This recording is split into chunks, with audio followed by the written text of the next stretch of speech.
డైరెక్ట్గా సుప్రీంకోర్టే చెప్పారండి. అక్కడ ఉన్న జస్టిస్లు క్లియర్గా చెప్పింది ఏంటంటే దేవుడి పైన రాజకీయాలు చేయొద్దు, పాయింట్ నెంబర్ 1. రెండోది, మీరు ఇన్అప్రాప్రియేట్గా ప్రైమా ఫేసీగా మీరు ఏ రకంగా స్టేట్మెంట్లు ఇవ్వగలుగుతారు? హైయెస్ట్ కాన్స్టిట్యూషనల్ బాడీ కిందన మీరు చీఫ్ మినిస్టర్ కింద ఉన్నప్పుడు మీరు ఏ రకంగా ప్రజల మనోభావాలతో సంబంధించి మీరు ఏ రకమైన స్టేట్మెంట్లు ఎందుకు ఇచ్చారు? మీ దగ్గర పూర్తిగా నివేదికలు లేకోకుండా ఇంకో అంశం కూడా చెప్పారు, సెకండ్ ఒపీనియన్ ఎందుకు తీసుకోలేదు. ఇప్పుడు మీరు మనము గత ప్రెస్ మీట్లో కూడా చెప్పాం, ఏదైతే NFL దగ్గర నుంచి, గజియాబాద్ దగ్గర నుంచి, లేకపోతే మైసూర్ దగ్గర నుంచి సెకండ్ ఒపీనియన్ తీసుకోవాలి కదా. మీరు ఒకే కాంట్రాక్టర్ని ఎందుకు మీరు శాంపిల్ పంపించారు? మీ దగ్గర ఉన్న వెండర్స్ అందరు శాంపిల్స్ పంపించాలి కదా. దీని తర్వాత లడ్డూని మీరు ఎందుకు శాంపిల్కి పంపిలే? ఇవన్నీ ప్రధానమైన అంశాలు కదా.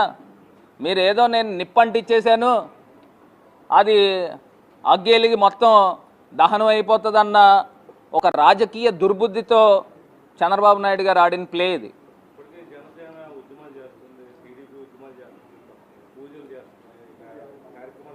అంటే ఇక్కడ మనకు అర్థమవుతుందండి, ఇప్పుడు చంద్రబాబు నాయుడు గారు వాడందంటూ ఏం లేదు, అన్నీ వాడేశారు. లాస్ట్ టైం మనం చూసాం, ఆఖరికి ఏడుపు అస్త్రం కూడా వేస్తాడు. ఏడుపు అస్త్రం అయిపోయింది, ఇంక మొత్తం అన్నీ అయిపోయినాయి. ఇంకా ఆఖరికి ఫైనల్గా దేవుడి యొక్క అంశాన్ని రాజకీయాల్లోకి తీసుకొచ్చి వాడుకుని చేద్దాం అనుకున్నాడు. అదేమైంది? భస్మాసుర హస్తం అయిపోయింది.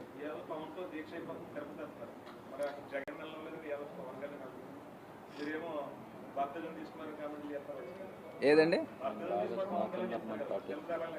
అదే ఒక అంశం అండి, కాదు దీన్ని ఇంక మనం ఎక్కువ రాజకీయాలు మాట్లాడద్దు. కానీ ఒక అంశం అయితే నేను చెప్తాను, జగన్ గారు ఎట్లాగా రాబోయే రోజులు ఖచ్చితంగా కలియుగ వైకుంఠుడు వెంకటేశ్వర స్వామిని దర్శనం చేసుకుంటారు.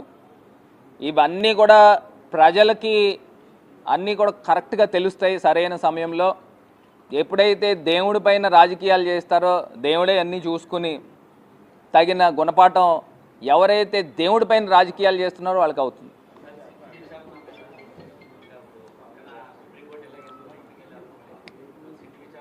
సిట్ వాయిదా పోయింది కదండి. అంటే 3వ తారీఖున సుప్రీంకోర్టు యొక్క జడ్జిమెంట్ ఉండొచ్చు. అప్పుడు సిట్తో విచారణ చేయించాలా, లేని పక్షంలో ఇండిపెండెంట్ బాడీని వేయాలా. ఏదైతే సాలిసిటరీ జనరల్ని కూడా ఒపీనియన్ అడిగారు. సో ఖచ్చితంగా అక్టోబర్ 3వ తారీఖున ఒక క్లారిటీ వస్తుంది. ఎందుకంటే కాన్స్టిట్యూషనల్ బాడీలో ఉన్న హైయెస్ట్ పవరే స్టేట్మెంట్ ఇచ్చేసిన తర్వాత సిట్ ఎవరికి రిపోర్ట్ చేస్తారండి? ఇదే కాన్స్టిట్యూషనల్ బాడీకి రిపోర్ట్ చేస్తాడు. అంటే ఇన్ఫ్లుయెన్స్ అయిపోతారు కదా ఆటోమేటిక్గా.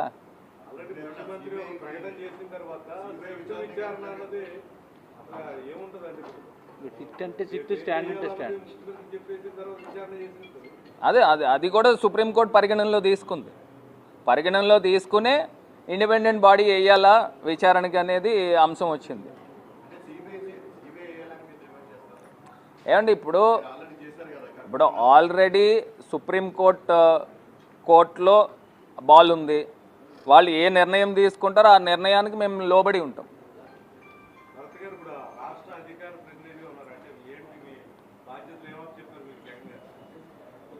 అదేనండి, ఇప్పుడు అధికార ప్రతినిధి అంటే ఇప్పుడు ఏదైతే పార్టీకి సంబంధించి ఏదైతే ప్రజలకి అన్యాయం జరుగుతూ ఉన్నాయో అవన్నీ కూడా లేవనెత్తుతాము, ప్రజల దృష్టికి తీసుకెళ్తాము. ఖచ్చితంగా ఈ అన్ని అంశాల గురించి మాట్లాడతాం. ఎక్కడ ఉంటే అక్కడ ఢిల్లీ, అవసరమైతే ఢిల్లీ కూడా